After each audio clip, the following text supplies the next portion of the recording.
acuerdo a la Ley General de los Derechos de las Niñas, Niños y Adolescentes, el artículo número 22 nos dice que se deben establecer diferentes mecanismos para que las autoridades educativas escolares y particulares notifiquen los casos de asistencia irregular, abandono o deserción escolar de los alumnos. El artículo número 58 nos dice que la educación tiene que tener los siguientes fines, como número 1, fomentar en las niñas, niños y adolescentes los valores fundamentales, ya sea de respeto y de identidad propia. El número 2, deben desarrollar una personalidad con aptitudes y potencialidades de los niños, niñas y adolescentes.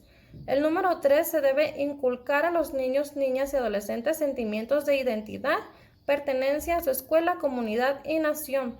El número 4, se debe orientar a los niños respecto a la formación profesional, las oportunidades de empleo y las posibilidades que pueden tener de acuerdo a la carrera que elijan.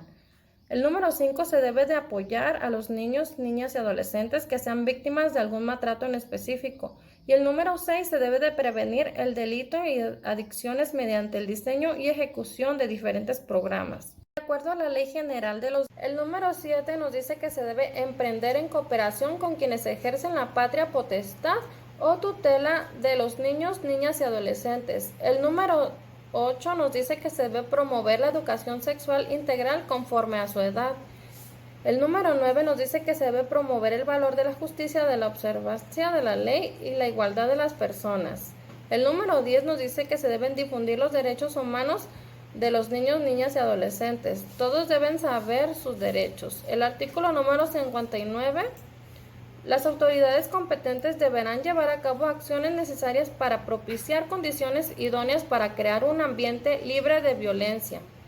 Las entidades federativas municipales y las demarcaciones territoriales de la Ciudad de México se coordinan para, número 1, diseñar estrategias y acciones para la detección temprana, contención y prevención y erradicar el acoso y violencia escolar. Número 2, desarrollar e implementar cursos de sensibilización y formación sobre igualdad de género, prevenir y atender diferentes tipos de violencia. Y número 3, establecer mecanismos gratuitos de atención, asesoría, orientación y protección a los niños, niñas y adolescentes. Número 4, se deben establecer y aplicar sanciones que correspondan a personas responsables de promover, propiciar, tolerar o que no denuncien el acoso escolar. Capítulo 12 de los derechos al descanso y al esparcimiento. El artículo número 60 nos dice que los niños, niñas y adolescentes tienen derecho al descanso, así como al juego y actividades recreativas acorde a su edad. El artículo número 61 nos dice que las autoridades federales de las entidades federativas municipales y demarcaciones territoriales de la Ciudad de México están obligadas a garantizar el derecho a los niños, niñas y adolescentes a que tengan participación en actividades culturales, artísticas y deportivas dentro de su comunidad. En el capítulo 13 de los derechos de la libertad de convicciones éticas, pensamiento, conciencia, religión y cultura, el artículo número 62 nos dice que las niñas, niños y adolescentes tienen derecho a la libertad de convicciones éticas, pensamiento, conciencia, religión y cultura. Cada uno tiene la libertad de profesar la religión o creencia que él quiera.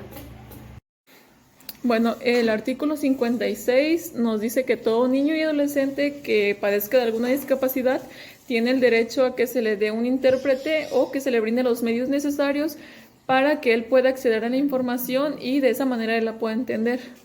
El capítulo 11 del derecho a la educación, en el capítulo 57 también nos menciona que todos los niños y adolescentes merecen una educación de calidad y por lo tanto debe ayudar a que conozcan sus derechos y que les garantice el respeto a su dignidad humana y que de esa manera puedan desarrollar de manera sana todas sus potencialidades y su personalidad. Y como resultado de todo esto, puedan respetar los derechos humanos que mencionan lo que es la Constitución Política y la Ley General de Educación y pues también otras disposiciones en el cual se hace mención de esto. Bueno, también aquí nos menciona que para las personas que tengan la patria potestad de estos niños tendrán el derecho de poder intervenir en la educación que se les da a ellos y ya que esto lo estipula el artículo 103 de esta misma ley. También aquí mismo menciona que las autoridades de las entidades federativas deberán de garantizar la calidad de educación de estos niños, y aquí a continuación veremos los apartados que dicen lo que ellos deberán hacer. En el punto número 1 menciona que se tiene que proporcionar la atención educativa que los niños merecen para su sano desarrollo. En el número 2 se tienen que tomar las medidas necesarias para que los niños puedan ejercer su derecho a la educación. El 3 se tiene que garantizar que la educación sea pública y gratuita. En el número 4 se tienen que establecer las condiciones adecuadas para la calidad escolar. Aquí es donde entra la parte de la infraestructura. Las instalaciones tienen que ser las adecuadas y el equipamiento tiene que ser el adecuado para de esa manera lograr el aprendizaje en ellos. En el número 5 se tienen que destinar los recursos necesarios para garantizar la educación de calidad. Aquí, pues los recursos son los recursos humanos, materiales y presupuestales. Todo con el fin de que las autoridades brinden la educación que se merecen y de esa manera poder lograr el aprendizaje en ellos. Porque pues sin estos recursos no se podrían dar las condiciones que se necesitan para motivarlos a aprender y hasta podría ser un factor para la deserción escolar. En el número 6 se tiene que adaptar el sistema educativo a las condiciones y contextos de los niños y así garantizar su permanencia, en el sistema educativo. En el número 7 se tienen que establecer las acciones para combatir el rezago educativo en regiones con mayor vulnerabilidad. Esto ya puede ser por circunstancias socioeconómicas, físicas, mentales, de identidad cultural, de aspectos de género, preferencias sexuales, creencias religiosas, culturales, etc. El número 8 nos menciona que se tienen que prestar los servicios educativos adecuados. Esto quiere decir que las instalaciones con las que cuenta cada escuela tienen que ser las óptimas, las necesarias para el mejor desempeño docente y de esa manera poder lograr el aprendizaje en los niños. El número 9 nos dice que tiene que brindar la atención necesaria para la canalización y el seguimiento de los casos en donde se da una violación a los derechos de los niños. En el número 10 se tiene que fomentar la sana convivencia escolar y una pronta resolución pacífica de algún conflicto que se llegue a presentar. En el número 11 se tiene que crear una instancia de prevención, atención y canalización de casos.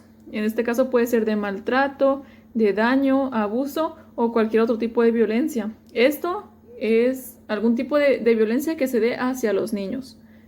Y el número 12 nos menciona que se tiene que elaborar protocolos de actuación para casos de acoso o violencia escolar para el personal y para los responsables del cuidado de los niños.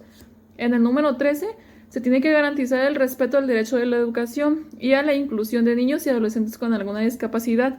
Aquí se tienen que aplicar normas para poder evitar lo que es la discriminación y para que se den las condiciones de accesibilidad en las instituciones y para que brinden apoyos didácticos, materiales, técnicos, etc. Y el 14 nos menciona que se tiene que adoptar medidas que cubran las necesidades de los niños que tengan aptitudes sobresalientes para poder lograr su desarrollo progresivo e integral. Esto, pues obviamente es dependiendo de las capacidades y de las habilidades personales que tenga cada niño. El punto número 15 nos menciona que se tienen que establecer mecanismos donde los niños se puedan expresar de manera libre y puedan participar.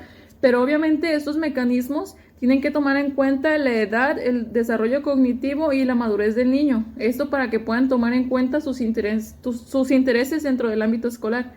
El punto número 16 menciona que se tiene que garantizar que todos los niños tengan permanencia dentro del sistema educativo y poder lograr satisfactoriamente la conclusión de la educación básica obligatoria. Esto con el fin, pues obviamente de abatir lo que es el abandono y la deserción escolar, ya que pues sabemos que hoy en día es un tema muy alarmante por la gran cantidad de niños y jóvenes que no terminan sus estudios. Esto puede ser por diferentes razones, ya que a lo mejor no cuentan con los recursos suficientes o simplemente porque no quieren estudiar. El punto número 17 dice que se tiene que administrar la disciplina escolar, impidiendo medidas que no estén establecidas o que puedan atentar con la vida o la integridad física y mental de los niños. Y el punto número 8 dice que se tiene que eliminar las prácticas discriminatorias o excluyentes que atenten contra la integridad. Esto pues se refiere especialmente a cuando se reciben tratos humillantes o degradantes hacia los niños. Bueno, en el punto número 19 dice que se tiene que inculcar a los niños que puedan adoptar un estilo de vida sustentable, cuidando el medio ambiente y hacerlos que concienticen acerca de las causas y efectos de lo que es el cambio climático. En el número 20 Nos dice que se tiene que fomentar el uso responsable y seguro de las tecnologías de información y de comunicación. Obviamente sabemos que esto es muy importante, ya que debemos hacerlos que concienticen acerca del uso de las TICs, ya que son un arma de doble filo. Así como les pueden servir para cosas buenas, para aprender y todo eso, también sabemos que viene el lado malo, donde ellos pueden ser vulnerables a sufrir diferentes delitos. Y por último, el 21 nos dice que se tienen que establecer acciones que garanticen el acceso y la permanencia de niñas y adolescentes embarazadas, que faciliten su reingreso y promuevan su egreso del sistema educativo, porque no nomás por su condición de que hayan salido embarazadas ya no tengan el derecho de volver a estudiar. Hay muchas que por salir a una edad temprana embarazadas no terminan sus estudios, y tienen su carrera truncada, y eso a un futuro les puede ocasionar problemas. Entonces, aquí se tiene que garantizar de que ellas terminen sus estudios.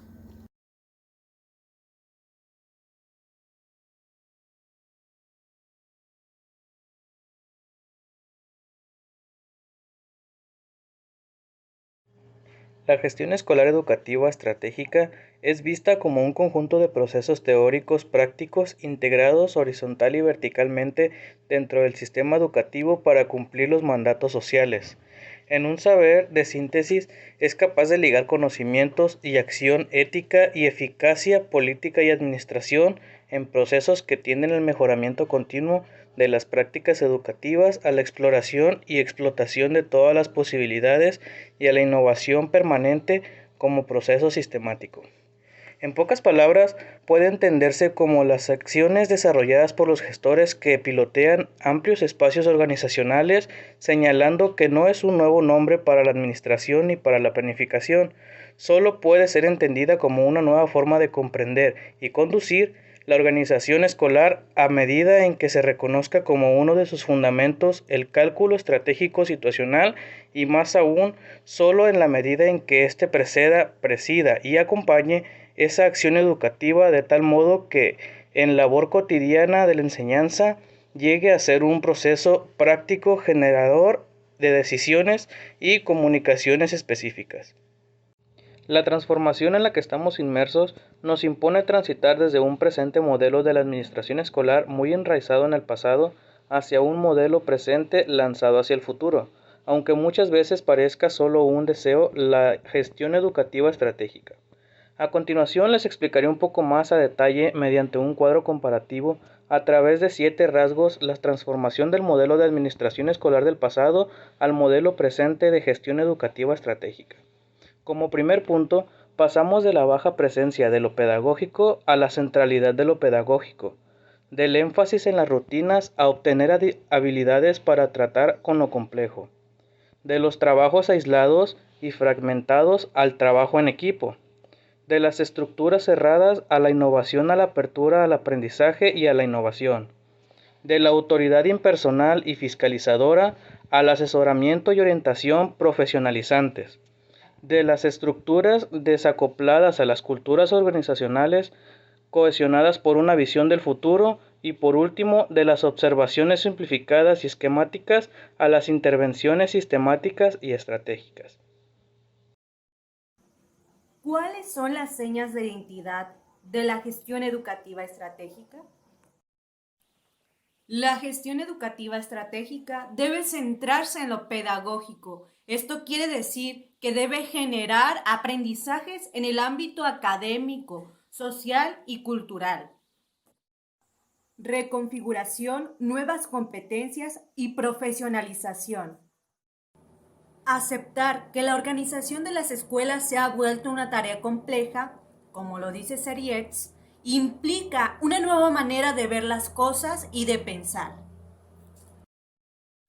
Para entender la complejidad de esta tarea, pueden ayudarnos 3 principios. El primero, el dialogístico, es decir, reconocer la diferencia entre la centralización, cuando una persona o un grupo de personas toma las decisiones, y la descentralización, cuando se delega la autoridad.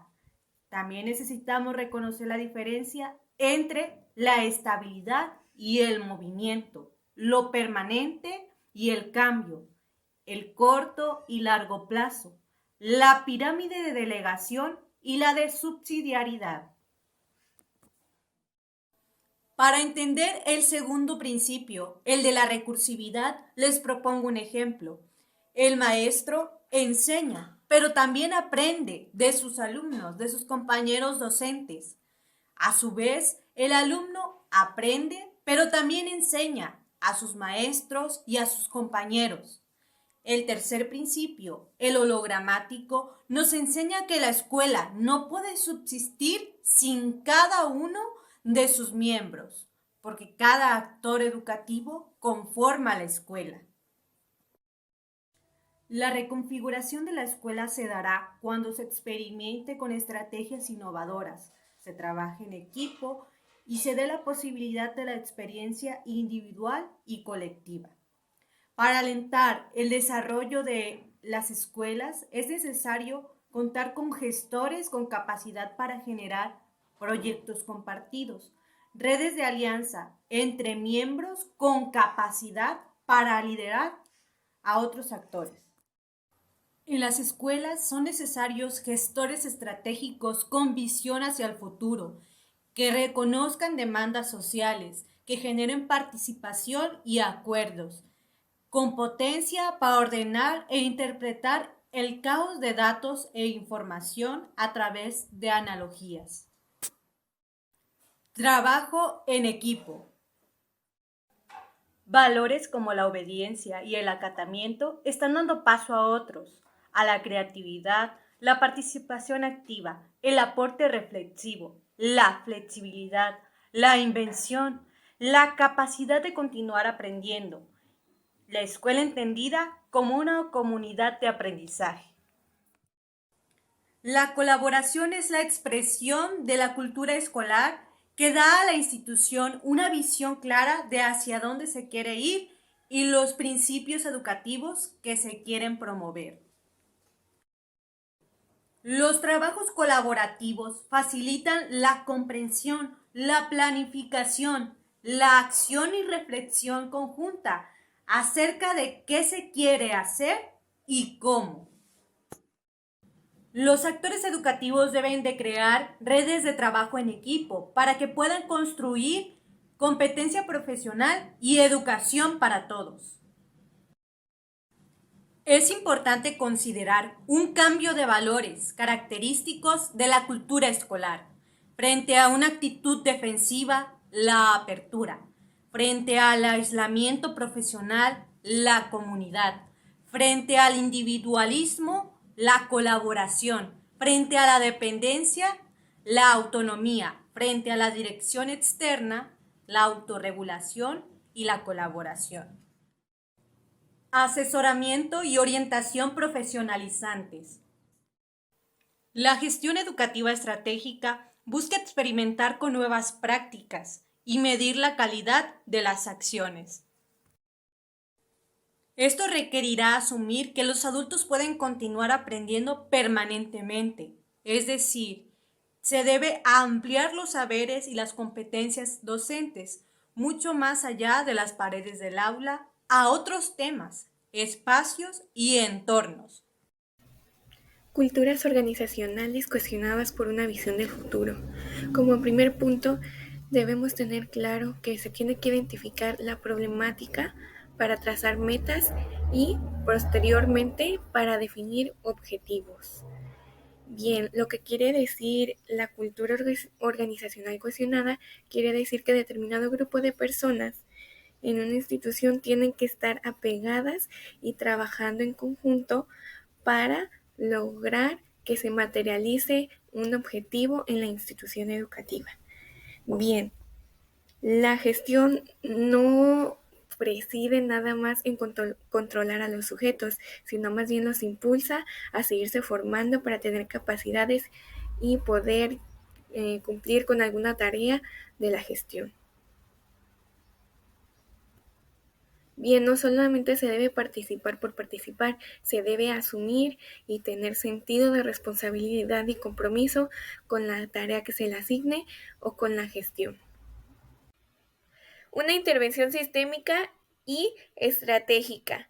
El gestor educativo siempre encontrará la manera de hacer sus intervenciones sistémicas, es decir, tiene que llevar un orden, y estratégica por el lado de que esa estrategia es una herramienta para ayudar a recabar información a esa persona que está a cargo de una organización, en este caso, una organización educativa. Bien, los modelos de gestión se vinculan con la capacidad de impulsar procesos de cambio educativos que se despliegan por periodos de tiempo. Estos periodos de tiempo pueden ser de largo, mediano y corto plazo. Esta temporalidad exigirá al gestor o a los gestores ampliar su capacidad de monitoreo, en el sentido que tendrán que ver por ellos mismos cómo va avanzando esa intervención en un periodo de tiempo. Realizar estas intervenciones compromete gran sentido al gestor educativo, en este caso al director. Se tiene que preparar, se tiene que formar, se tiene que seguir profesionalizando para originar proyectos de intervención de calidad. El desarrollo de estos proyectos estimula innovaciones educativas, la cual consiste en implementar soluciones a una situación o problemática determinada. Bien, la planificación estratégica son un conjunto de procesos como diseño, desarrollo y mantenimiento de un proyecto de intervención que relaciona tanto demandas como oportunidades. Sí, es correcto decir que un proyecto demanda de ciertos factores, pero también va a otorgar oportunidades para la educación. Gestión educativa estratégica. Esta gestión requiere que el gestor construya una visión de lo que se desea obtener, y esto lo conseguirá sabiendo y diagnosticando la problemática de su institución. Es decir, sucede esta problemática, debemos llegar a este objetivo, a esa visión que tenemos de la mejora. También se debe de tomar en cuenta la participación de los actores educativos, ya que ellos también son los que trabajan con los alumnos. También pueden dar opiniones al gestor principal, al director, para que intervenga o seleccione y diseñe estrategias para la mejora de alguna problemática que surja en algún aula. La implementación del proyecto obviamente se tiene que vincular con el reconocimiento de la necesidad. La gestión se extiende y se mejora gracias a programas que generen profesionalismo. La formulación de alternativas de solución dependerá mucho del centro educativo, es decir, una estrategia que funcione en una institución no garantiza que funcione de manera correcta en otra. Se deben establecer metas intermedias para lograr los objetivos, es decir, se tienen que ir de poco a poco hasta llegar a la meta, al objetivo mayor, a la visión que se tiene establecida al identificar la necesidad. Hola queridos oyentes, mi nombre es Alondra Joana Orozco Constante y hablaremos sobre el desarrollo radical de la función compensatoria. La escuela como institución social cumple funciones específicas y restringidas. Número 1. La escuela no puede compensar o reponer las diferencias que existen en el exterior donde está la sociedad de libre mercado, dividida en clases o grupos, como oportunidades y posibilidades económicas, políticas y sociales bien desiguales en la práctica. También, la escuela no puede anular tal discriminación, pero sí paliar sus efectos, desenmascarar el conocimiento de su carácter inevitable si se propone una práctica radical como compensar las consecuencias individuales de la desigualdad social. La escuela común para todos y el currículo comprensivo que evita las diferencias y la clasificación prematura de los individuos en ramas diferentes del sistema escolar, que dan acceso a posibilidades profesionales bien distintas. no han evitado la clasificación lenta, pero también definitiva de los alumnos y nuestras alumnas en función casi mecánica de su origen social. Como segundo punto, aquí mismo, defender la convivencia de un currículo común y comprensivo para la formación de todos los ciudadanos y ciudadanas. No pueden suponer en modo alguno imponer la lógica didáctica de la homogeneidad de ritmos, estrategias y experiencias educativas para todos y cada uno de nuestros alumnos. Asimismo, la intervención compensatoria de la escuela debe carparse con un modelo didáctico flexible y plural que permita atender las diferencias de origen y de modo que el acceso a la cultura pública se acomode a las exigencias de intereses, ritmos, motivaciones y capacidades iniciales de quienes más distantes se encuentren los códigos y características que se expresan. Aquí mismo, Turner hace mención de 2 puntos. El número 1 es que la sociedad selecciona desde un principio quienes gozarán de las mejores oportunidades escolares y sociales. Y por punto número 2, deja que la selección tenga lugar a partir de nuestros alumnos mismos, que a través de una prolongada competencia entre ellos los seleccionen. Los ritmos en los métodos y en las experiencias didácticas favorecen a aquellos grupos que precisamente no necesitan la escuela para el desarrollo de las destrezas instrumentales que requiere la sociedad actual. Por lo contrario, para aquellos grupos sociales cuya es distinta a la académica del aula. Para los niños y niñas, el trato de igualdad en el aula supone, de hecho, la ratificación del retraso inmediato de un fracaso anunciado a medio plazo, ya que existen códigos de comunicación e intercambio bien diferentes a los que se requiere la escuela y manifiestan diferencias claras en el lenguaje y en la lógica del discurso nacional, así como en las destrezas y capacidades que requiere la vida académica y no disponen del apoyo familiar ni en cuanto a las expectativas sociales y laborales que puede abrirles una escuela.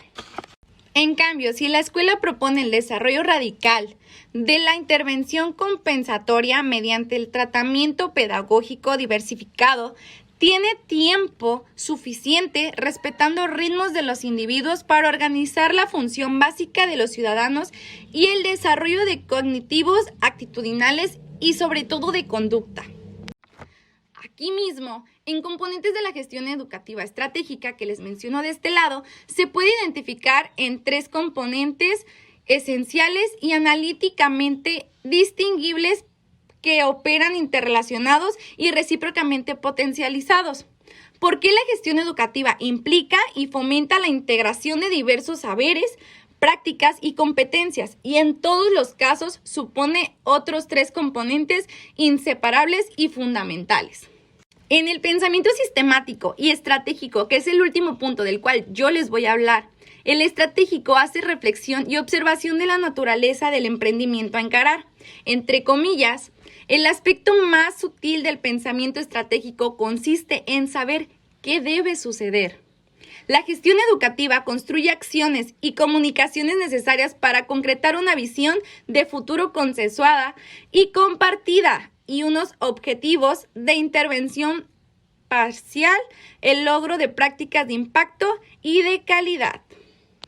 Liderazgo pedagógico. Bien, el liderazgo pedagógico es la capacidad de ejercer influencia en otras personas y mediante ella movilizar la organización hacia un objetivo común para la mejora de los estudiantes.